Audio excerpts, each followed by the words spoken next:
माँ, बेटा और बीबी की एक रोचक कहानी पार्ट 2।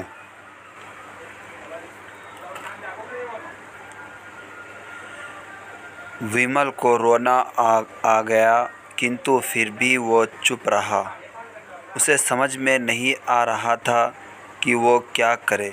अपने बेटे की मन स्थिति को सरस्वती अच्छी तरह से जानती थी और बेटे को कोई कष्ट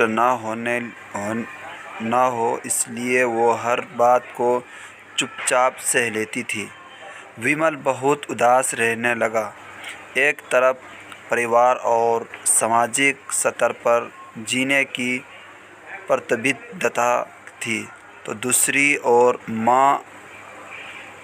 आखिर माँ से अपने बेटे की ये हालत नहीं देखी गई। एक दिन उसने अपने बेटे से कहा, विमल, बहुत दिन हो गए हैं, मैं अपने गांव जाना चाहती हूँ, मुझे वहाँ पहुँचा दो। मेरा यहाँ मन नहीं लग रहा है। किंतु माँ, वहाँ तो कोई नहीं है, तुम्हारी देखभाल कौन करेगा? विमल ने आश्चर्य से पूछा। अरे, सब गांव वाले तो हैं और वो तुम्हारे मामा जी तो उसी गांव में रहते हैं, और फिर हम सारी व्यवस्थाएं कर आएंगे। कामनी को तो जैसे मन की मुराद मिल गई हो। हाँ बेटा, बहू सही कह रही है, सरस्वती ने लंबी सांस लेते हुए कहा। विमल जानता था कि गांव में माँ की देखभाल करने वाला कोई नहीं है, लेकिन अपनी पत्नी की जिद के कारण वह अपनी माँ को गांव छोड़ने पर विवश हो गया। माँ को गांव छोड़कर आते वक्त उसे रोना आ रहा था तथा अपनी बेबसी पर गुस्सा भी आ रहा था, किंतु परिवार, पत्नी और समाज ने उसके इन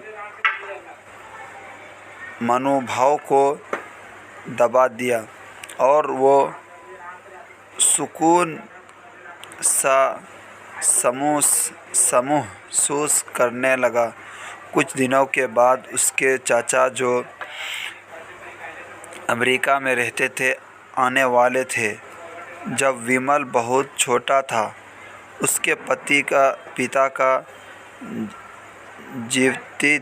जीवित थे, तब वो भारत आए थे, और उसके बाद वो जब भारत आने वाले थे, पूरा परिवार और आस पड़ोस बहुत उत्साहित था।